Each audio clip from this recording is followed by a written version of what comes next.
Canelec enfouit des réseaux, essentiellement électriques, gaz, fibre optique, mais aussi implante des supports Enedis, basse tension, haute tension, et fait aussi beaucoup de déposes dans la plaine comme en montagne, puisqu'on a une région sur la Nouvelle-Aquitaine qui est assez variée.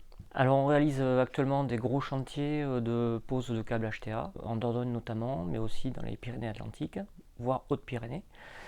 Qui nécessite des moyens assez conséquents et en trancheuse, qui est notre spécialité, mais aussi en forage dirigé, puisque c'est aussi une activité qui est assez forte chez nous, mais aussi avec de l'héliportage, une activité aujourd'hui que l'on réalise assez couramment. Et nous sommes complètement autonomes sur notre production, donc on part des études jusqu'à la pose des câbles et la dépose des câbles.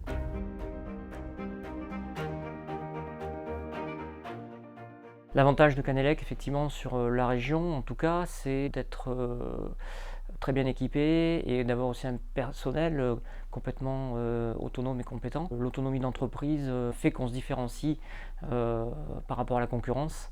Et donc notre client principal, Enedis, apprécie aussi cette autonomie-là et nous confie des gros projets pour aller de A à Z sans faire intervenir X entreprises.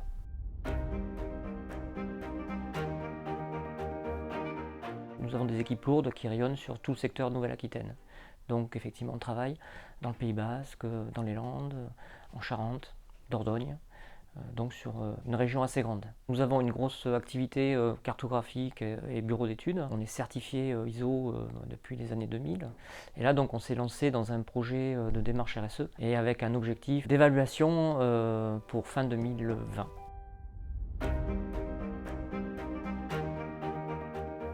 Nous sommes sur la commune de Bossugan, en Gironde. Nous sommes en train de réaliser un enfouissement électrique pour le compte d'Enedis. Nous sommes équipés d'une pose mécanisée avec du matériel très performant qui nous permet de répondre à ce type de marché qui est un déploiement rapide du réseau moyenne tension en terrain privé avec des surprofondeurs pour respecter les règles de l'art. Premièrement, l'enfouissement du câble, on appelle en parallèle du réseau aérien. Deuxième étape, nous remettons l'ouvrage à notre client, donc Enedis. Troisième étape, nous mettons en service le câble souterrain. Une fois ce dernier en service, dernière étape, nous déposons les fils et les poteaux de la ligne existante. Et pour éviter la coactivité, on planifie ces chantiers hors culture, c'est-à-dire hors vendange et hors exploitation de la vigne, pour faciliter nos travaux, travailler en sécurité et accessoirement ne pas gêner bien évidemment les propriétaires. Pour effectuer la dépose des poteaux, nous sommes obligés de faire intervenir un hélicoptère pour pouvoir enlever les poteaux béton et les massifs dans les rangs de vignes qui sont très étroits et donc inaccessibles avec un matériel traditionnel.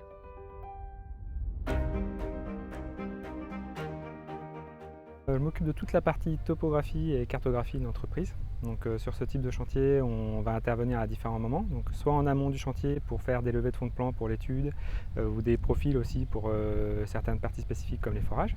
Ensuite, pendant le chantier, on va s'occuper du recollement en fait, de tous les câbles qu'on enterre, c'est-à-dire le géoréférencement avec une précision de 40 cm comme l'ordonnent les nouveaux décrets. Et après, une fois que le chantier est terminé, on va établir finalement les plans aux normes que vont nous demander nos clients. À un moment donné, on a les machines qui sont passées au milieu d'une forêt. Donc la plupart de nos chantiers, on les lève avec un GPS centimétrique. Dès qu'on a des situations où les GPS, donc les satellites ne passent plus, ou alors il n'y a plus de réseau téléphonique pour avoir la précision voulue, on repasse finalement aux méthodes un peu plus traditionnelles, donc c'est-à-dire lever au tachéomètre, ce qui tout de suite prend un peu plus de temps et demande finalement un peu plus de technique, mais ça fait aussi partie du métier, quoi.